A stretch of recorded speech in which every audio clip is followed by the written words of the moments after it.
신데렐라라는 동화가 있습니다. 주인공 신데렐라는 착하고 예쁜 소녀입니다. 어려서 부모님을 잃고 계모와 언니들과 함께 살아갑니다.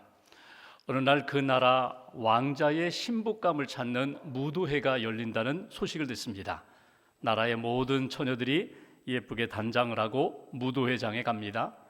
신데렐라도 언니들을 잘 도와서 예쁘게 꾸며 이제 무도회장으로 갔습니다. 홀로 남은 신데렐라가 슬펐습니다. 자기도 가고 싶지만 갈 수 있는 형편이 아니기 때문입니다. 그런데 갑자기 요정이 등장합니다. 그리고 신데렐라를 도와서 예쁜 드레스를 입히고 유리구두를 신고 마차를 타고 이제 무도회장에 갑니다. 갔더니 왕자가 한눈에 신데렐라를 알아보고 함께 춤을 춥니다. 열심히 춤을 추다가 요정이 말했던 12시가 되면 마법이 풀린다는 이야기를 깜빡 잊고 춤을 추다가 12시가 가까이 되자 다급하게 그 왕궁을 다시금 나오게 됩니다. 나오는 중간에 그만 유리구두 한 짝을 떨어뜨리게 됩니다. 신데렐라는 사라지고 유리구두를 손에 든 왕자가 이렇게 외칩니다. 이 유리구두의 임자, 주인을 내 아내로 선택하겠다. 내 아내로 맞이하겠다. 그래서 나라의 모든 처녀들이 그 유리구두에 한번 발을 넣어봅니다. 맞지 않습니다. 결국 신데렐라가 그 유리구두 이렇게 맞춰서 기쁨으로 이제 그의 아내가 되는 그런 이야기가 신데렐라 동화의 이야기입니다. 왕자가 신데렐라를 선택했습니다. 신데렐라가 왕자의 선택을 받고 행복한 삶을 살게 되었다는 그런 이야기입니다. 우리가 인생을 살아가면서 우리는 늘 선택의 연속 속에서 살아갑니다. 내가 선택하기도 하고 내가 선택받기도 합니다.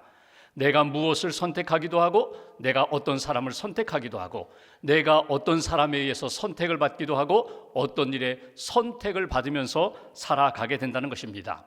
좋은 사람에게 선택을 받고 좋은 일, 귀한 일에 선택을 받는 것은 너무나도 귀한 일입니다. 여러분 어떻습니까? 여러분의 삶에서 선택받은 것은 무엇입니까? 누구에게 선택받으셨습니까? 어떤 일에 선택받으셨습니까? 여러분이 하나님께 받은 은혜는 무엇입니까? 우리가 많은 은혜를 받고 은혜 속에서 살아가는데 내가 하나님으로부터 받은 은혜는 무엇이라고 여러분은 고백하며 살아가고 있습니까? 오늘 말씀에는 하나님이 이스라엘 백성들을 선택하셨다는 말씀이 나옵니다. 이스라엘 백성이 하나님의 선택을 받았다고 오늘 말씀에 기록하고 있는데 우리 자신을 돌아보며 나도 하나님의 은혜를 받고 하나님의 선택을 받고 살아갑니다. 말씀을 통하여 깨달음을 얻고 다시금 하나님의 선택을 받은 사람은 어떻게 살아가야 되는가 말씀을 통하여 주시는 교훈으로 다시 한번 여러분이 믿음의 재점검이 있기를 주님의 이름으로 기원합니다. 본문 6절 말씀을 봉독하겠습니다. 제가 봉독합니다. 너는 여호와 내 하나님의 성민이라. 내 하나님 여호와께서 지상 만민 중에서 너를 자기 기업의 백성으로 택하셨나니. 하나님이 선택하셨다는 것입니다. 근데 6절 이렇게 선언을 합니다. 너는 이스라엘 백성들 모두는 하나님의 성민이라. 여기 성민이라는 이 표현은 거룩한 백성이라는 표현입니다. 그런데 원문대로 본다면 암카도시라는 이 말은 하나님의 선택함을 받은 백성, 거룩하게 구별된 백성, 그러니까 도덕적으로 윤리적으로 깨끗한 것, 그 이상의 하나님이 특별히 선택하여 구별된 백성이라는 것입니다. 오직 하나님만 섬길 수 있도록 은혜 받은 백성, 그것이 성민 거룩한 백성이라고 말씀합니다. 특별히 6절 후반부에 보시면 이 땅에 많은 민족과 나라들이 있는데 그 만민 중에서 이스라엘 백성을 자기 기업의 백성으로 삼으셨다. 백성으로 선택하셨다. 기업이라는 것은 비즈니스가 아니라 하나님의 가장 보배로운 소유물이 되었다는 것입니다. 하나님의 소유된 백성이 되었다. 그러니까 이스라엘 백성은 하나님의 선택을 받고 하나님의 거룩한 백성으로 세워질 뿐만 아니라 하나님을 섬기며 하나님의 기쁨이 되고 하나님의 품에 있는 백성으로 하나님이 삼아주셨다. 그것이 오늘 말씀의 내용입니다. 그렇다면 하나님의 선택 기준이 무엇입니까? 7절 말씀을 보실까요? 7절 한 절을 함께 봉독하겠습니다. 여호와께서 너희를 기뻐하시고 너희를 택하심은 너희가 다른 민족보다 수요가 많기 때문이 아니니라. 너희는 오히려 모든 민족 중에 가장 적으니라. 하나님이 이스라엘 백성들을 선택하신 것은 그들이 강하기 때문에, 수요가 많기 때문에, 자격이 있기 때문에 선택한 것이 아니라 오히려 다른 민족보다 수요가 적다고, 작은 민족이라고, 약하고 부족한 허물 많은 민족임에도 불구하고 하나님이 은혜로, 사랑으로 이스라엘 백성들을 선택하여 자기 백성 삼으셨다, 거룩한 백성으로 세워주셨다는 것입니다. 여기에 첫 번째로 우리가 얻을 수 있는 신앙적 교훈이 있습니다. 하나님이 이스라엘 백성들을 선택하신 것처럼 하나님이 우리 한 사람 한 사람을 선택해 주셨다. 우리는 하나님의 선택받은 백성이다. 선택받은, 사랑받은 백성이다. 사랑받은 사람이다. 이 신앙의식, 이 믿음을 가져야 된다고, 이것이 우리에게 주시는 메시지예요. 이스라엘 백성들을 사랑으로 선택하신 분은 하나님이십니다. 하나님이 선택의 주권자가 되시고 주체가 되십니다. 내가 선택한 것이 아니라, 내가 하나님을 선택한 것이 아니라, 내가 예수님을 선택한 것이 아니라 하나님이 나를 선택하시고 예수님을 보내주셔서 믿음으로 구원받는 하나님의 백성으로 삼아주셨다. 이것이 주시는 메시지예요. 사도 바울의 서신을 보면은 바울은 서신 여러 곳에서 이런 이야기를 합니다. 내가 하나님을 알기도 전에, 하나님을 믿기도 전에, 아니 어머니 뱃속에서부터 이미 하나님은 나를 선택해 주신 하나님, 나를 선택하셨는데 내가 자격이 있어서가 아니라 내가 부족하고 연약할 때에도, 고린도전서 1장에 보면은 미련할 때에, 어리석을 때에, 내가 약할 때에 하나님이 나를 선택해 주셨다고, 그러면서 고린도전서 1장 29절에 이런 표현을 합니다. 이는 아무 육체도 하나님 앞에서 자랑하지 못하게 하려 하심이라. 나를 포함하여 이 땅의 모든 하나님의 은혜와 선택을 받은 사람은, 나는 자격이 있어서 선택받았어요, 나는 당연히 선택받을 은혜와 능력이 있어요, 그렇게 아무도 자랑하지 못하도록 부족함 가운데, 연약함 가운데, 허물 많은 가운데 하나님이 선택해 주셨다고, 이 신앙 의식을 가지고 하나님 앞에서 살아가야 된다고 사도 바울은 강조합니다. 여러분 어떻습니까? 여러분 하나님의 은혜와 선택으로 내가 살아간다면 여러분 잊어버리지 마셔야 돼요. 나는 선택받은 사람이야.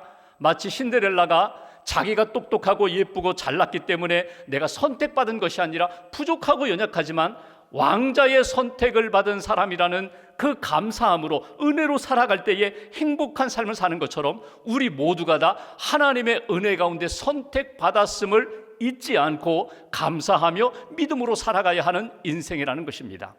성자인 프랜시스가 어느 날 질문을 받았어요. 당신은 기적을 많이 일으키고 예수 그리스도의 복음의 은혜와 능력으로 살아가는데, 하나님의 영광을 드러내는데, 당신을 만나면 사람들이 변화되는데 비결이 무엇이냐고. 그러자 프랜시스가 이런 이야기를 합니다. 하나님이 하늘에서 이 땅의 사람들을 바라보시면서 누가 가장 약한가, 누가 가장 부족한가, 누가 가장 연약한가, 이렇게 살펴보는 중에 나를 딱 선택하셔서 내가 이 프랜시스를 통하여 하나님의 강함, 하나님의 능력, 하나님의 지혜를 나타내리라. 그래서 나를 사용하시는 것뿐이라고. 나는 선택받았고 은혜 받았고 하나님의 손에 붙들림 바 되어서 나는 이렇게 주의 은혜의 삶을 살게 되는 것이라고. 여러분 오늘 첫 번째 주시는 메시지, 우리 한 사람 한 사람, 오늘 예배하고 믿음으로 하나님 앞에 살아가는 사람들은 모두가 하나님의 선택하심 가운데 그 은혜로 살아가는 사람임을 잊어버리지 마시고 감사하며 그 믿음에 합당하게 살아가는 저와 여러분들 되시기를 주님의 이름으로 기원합니다. 두 번째 8절 말씀 보실까요? 8절 한 절 함께 봉독합니다.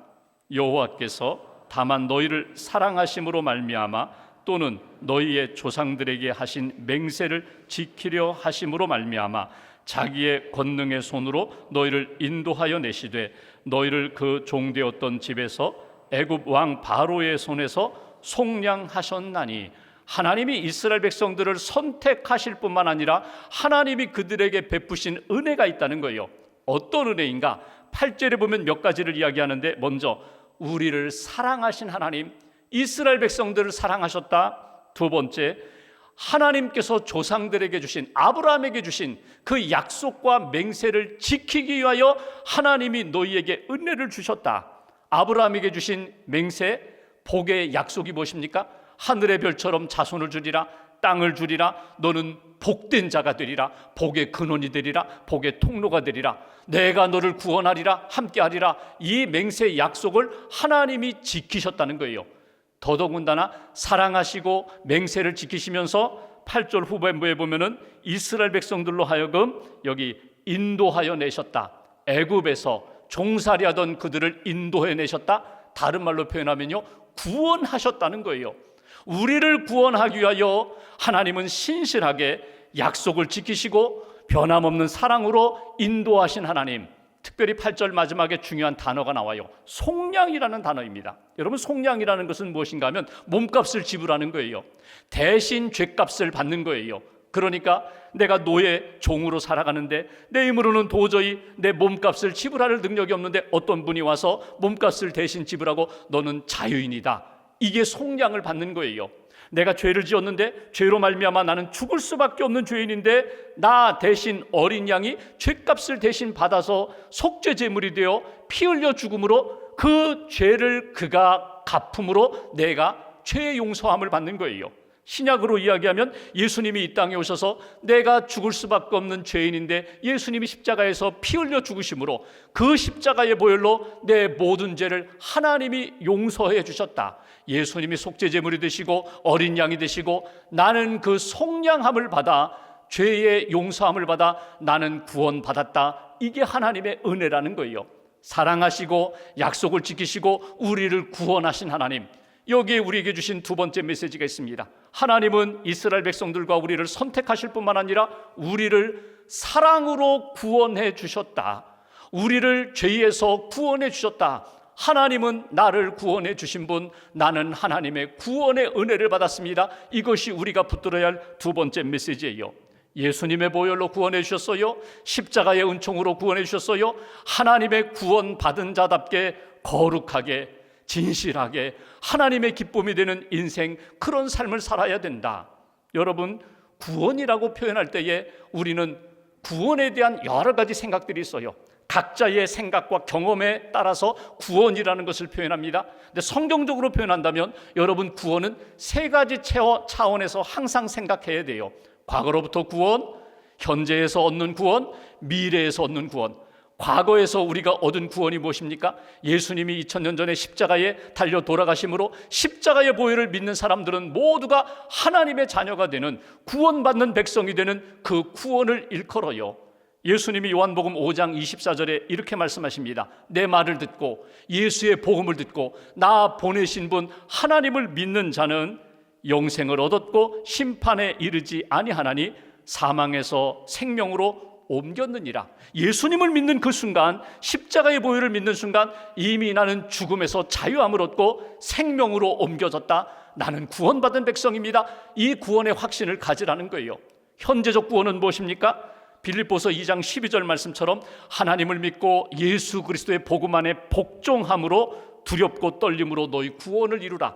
성화되어라는 거예요. 예수님을 닮아가라는 거예요. 하나님과 교제하고 말씀과 교제하고 성령님과 교제하면서 구원받은 사람답게 오늘도 확증하며 성장하며 성숙한 그리스도인으로서 증거하며 살아가라. 그러면 미래의 구원은 무엇일까요? 고린도전서 15장에 있는 말씀처럼 주님 재림하시는 날, 여러분, 예수님이 먼저 신령한 몸으로 부활하셨어요. 예수님 믿고 구원받은 모든 사람들이 예수님과 함께 신령한 몸으로 부활합니다. 그날 우리도 마지막 날에 주님과 같이 부활할 것이다. 요한계시록 말씀처럼 새하늘과 새 땅에서 주님과 함께 영생의 삶을 살게 될 것이다. 완전히 이루어질 그 구원의 날을 믿고 소망하면서 살아가는 것, 이것이 하나님의 구원받은 백성들이 늘 간직해야 할 구원의 확신이라는 거예요. 죄에서 구원 안 받았어요. 예수님과 성령님과 말씀을 통하여 날마다 구원의 확신의 삶을 살아가게 됩니다. 그리고 영원한 그 구원의 소망을 바라보며 지금도 낙심하지 않고 흔들리지 않고 믿음의 길을 걸어가는 것, 이것이 하나님의 구원받은 백성이 늘 생각하고 확신하며 살아가야 할 모습이다. 스위스의 정신분석학자인 칼 융이 많은 책을 썼습니다. 그의 책을 이렇게 보면은 그분이 이런 이야기를 해요. 그분은 정신분석학자이기 때문에 특별히 정신질환을 앓고 있는 분들과 많은 상담을 하고 치료를 도와준 분이에요. 그런데 이분이 한 가지 발견한 것이 있어요. 그건 뭐냐면 중년의 나이에 정신질환을 앓고 있는 사람들과 이렇게 상담을 하다 보니까 원인이 어디에 있을까? 문제의 출발점이 어디에 있을까? 그분은 이렇게 이야기합니다. 원인은 그가 가지고 있는 종교관이 흔들리는 순간부터 문제가 생기기 시작했다. 여기 종교관이라는 것은 다른 종교가 아니라 기독교 신앙을 말하는 것입니다.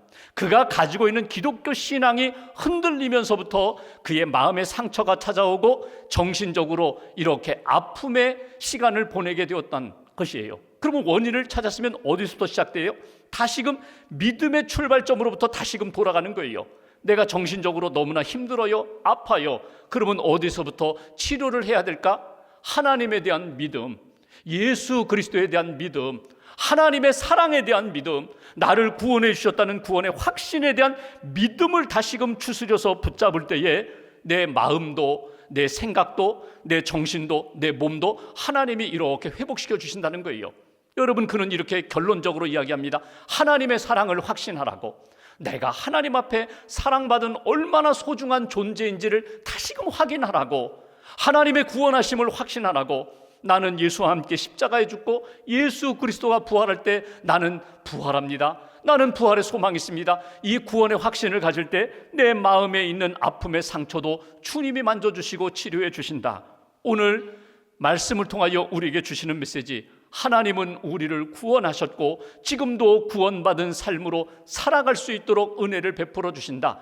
하나님은 구원의 하나님이라는 믿음의 고백을 다시 한번 확인하며 하나님이 주시는 은혜 가운데, 평안 가운데 강건함으로 살아가는 저와 여러분들 되시기를 주님의 이름으로 기원합니다. 마지막 9절 말씀 보실까요? 제가 봉독합니다. 그런즉 너는 알라, 기억하라는 것입니다. 오직 내 하나님 여호와는 하나님이시요 신실하신 하나님이시라. 그를 사랑하고 그의 계명을 지키는 자에게는 천대까지 그의 언약을 이행하시며 인애를 베푸시되, 10절 같이 봉독합니다.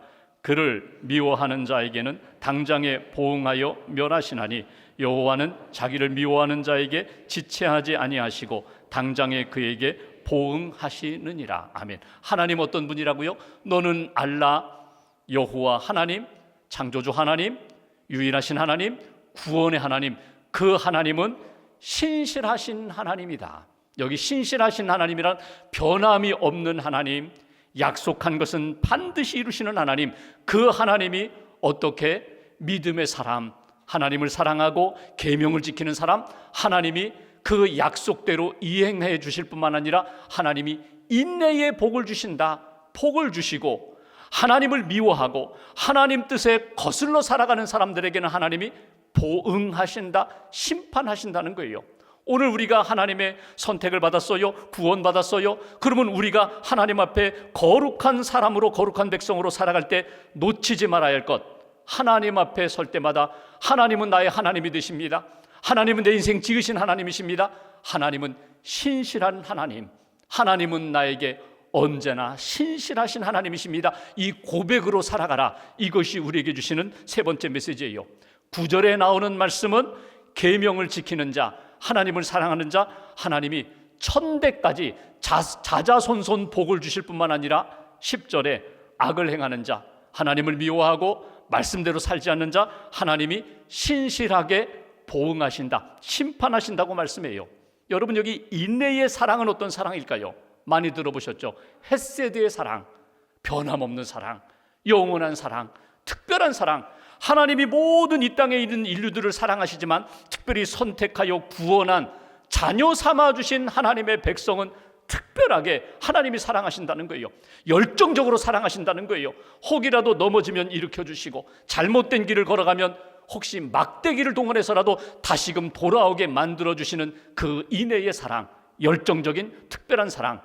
무리를 지어서 사랑하는 것이 아니라 한 사람 한 사람 개별적으로 사랑하시는 하나님의 사랑, 영원한 사랑. 시편에 우리가 자주 듣는 것처럼 여호와께 감사하라, 그는 선하시며 그 인자하심이 영원함이로다. 영원하신 하나님의 사랑, 인자하심이 영원하다. 그게 헤세드, 하나님의 인내의 사랑이거든요. 그 사랑을 우리가 받았다는 거예요. 그 사랑을 받고 있다는 거예요.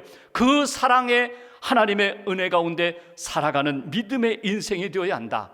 하나님을 미워하고 말씀에 불순종하는 자는 하나님이 심판하시지만 하나님 뜻 가운데 사는 그런 믿음의 사람, 하나님을 뜨겁게 사랑하는 사람들, 거룩함을 지켜가는 사람들, 하나님이 인내의 복으로 약속하신 것을 이행하시는 복으로 우리에게 임하게 될 것이다. 여러분 조급해하지 마세요. 악인들이 득세하고 하나님을 모르는 백성들이 승승장구하는 것 같지만 신실하신 하나님이 하나님의 때에 반드시 보응하십니다. 심판하십니다.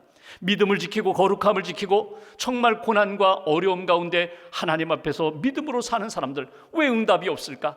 왜 이렇게 회복이 안 될까? 여러분 조급해하지 마세요. 반드시 하나님의 때에 하나님이 응답하신다. 하나님이 인애의 사랑으로 축복하신다. 11절 말씀 보실까요? 마지막 이렇게 말씀하십니다. 그런즉 너는 오늘 내가 네게 명하는 명령과 규례와 법도를 지켜 행할지니라. 오늘 나에게 주시는 말씀으로 딱 한번 받아보십시오. 너는 오늘 하나님이 나에게 주신 말씀, 그 말씀 딱 붙잡고 순종하면, 그 말씀대로 살아가면 내가 너에게 이미 준 복뿐만 아니라 앞으로 너에게 줄 복도 임하게 될 것이다. 우리가 읽지는 않았지만 이스라엘 백성들, 오늘 그들에게 주신 말씀이 뭐예요? 너희들이 가나안 땅에 들어가면 가나안 땅 그 이방인들이 섬기는 우상 섬기지 말아라. 그 모든 우상을 다 무너뜨려라. 그들과 혼합되어서 살아가지 말아라. 타협해서 살아가지 말아라. 그들의 문화와 섞이지 말아라. 거룩한 백성이다. 거룩함을 지켜야 돼. 믿음의 사람이다. 하나님만 섬겨야 돼. 하나님의 말씀만 붙잡아야 돼. 그것이 하나님의 선택과 구원과 은혜를 받은 사랑받은 믿음의 사람들이야. 이것이 주시는 메시지예요. 오래전에 나온 영화 우리 생애 최고의 해라는 영화가 있습니다. 주인공이 해럴드 러셀이라는 분이에요. 이분은 실제로 2차 대전에 참전했다가 양팔을 잃은 분이에요. 그 잃은 것 때문에 장애를 안고 낙심하고 좌절했다가 예수님의 복음을 듣고 다시금 하나님의 사랑을 의지하여 일어나서 글도 쓰고 영화의 주연으로 들어가서 나중에 아카데미 주연상까지 받았어요. 누가 물었어요. 당신은 잃은 것이 많아서, 팔을 잃고 잃은 것이 많아서 얼마나 힘들었습니까? 좌절했습니까? 그랬죠, 처음에는. 그런데 돌이켜보니까 잃은 것보다 채워주신 것이 더 많습니다. 내가 얻은 복이 더 많습니다. 하나님의 사랑을 받았고 선택을 받았고 은혜와 구원을 받았습니다. 그래서 나는 감사합니다. 하나님 앞에 쓰임받는 인생이 되어서 감사합니다. 이것이 그의 고백입니다. 이것이 거룩한 성도의 삶이 된다는 거예요. 여러분, 우리 자신을 돌아볼 때에 하나님 앞에 섭섭할 때도 많아요. 억울할 때도 많아요. 힘들 때도 많아요. 낙심하지 마세요. 신실하신 하나님, 우리를 사랑하시는 하나님이 반드시 지금까지도 건져주시고 붙들어 주셨던 것처럼 우리의 오늘과 내일의 삶도 하나님이 지켜주시고 붙들어 주신다. 인내하신 구세주여, 나를 긍휼히 여겨주세요. 인내하신 하나님 아버지, 나를 늘 기억해 주세요. 이 기도와 믿음으로 하나님 앞에 살아가는 성도님들 되시기를 주님의 이름으로 기원합니다. 여러분, 교회는 누가 오나? 교회는 완전한 사람, 완벽한 사람, 죄 없는 사람 아닙니다. 교회는 죄인들이 오는 곳입니다. 아픈 사람들이 오는 곳입니다. 누구 의지할 것 없어서 이제는 하나님만 바라보겠습니다. 오직 주님의 은혜를 사모하는 사람들이 교회에 와요. 그리고 예수님을 믿고 구원의 확신을 가지고 그 사랑과 그 믿음으로 살아가는 사람들이 모인 곳이 교회입니다. 여러분, 이 교회, 믿음의 사람들이 하나님의 구원, 하나님의 은혜를 잊어버리면 여러분, 우리는 무기력해질 수밖에 없어요. 다시금 붙잡아야 합니다. 믿음을 붙잡고 하나님의 사랑을 확인하면서 내게 주신 사명 잘 감당하겠습니다. 거룩함을 지켜가겠습니다. 우리를 통하여 이 어두운 세상에 빛으로 밝히겠습니다. 혼탁한 세상 가운데 맑은 물로 하나님의 생수, 예수님의 복음의 생수를 전하겠습니다. 그것이 교회고 그것이 성도의 삶의 모습입니다. 한 주간 동안 예수 그리스도의 복음으로 충만하게 채워주시고 그 은혜로 세상을 밝히고 세상을 변화시키는 하나님의 사람들, 거룩한 성도의 삶을 살아가시기를 주님의 이름으로 축원합니다.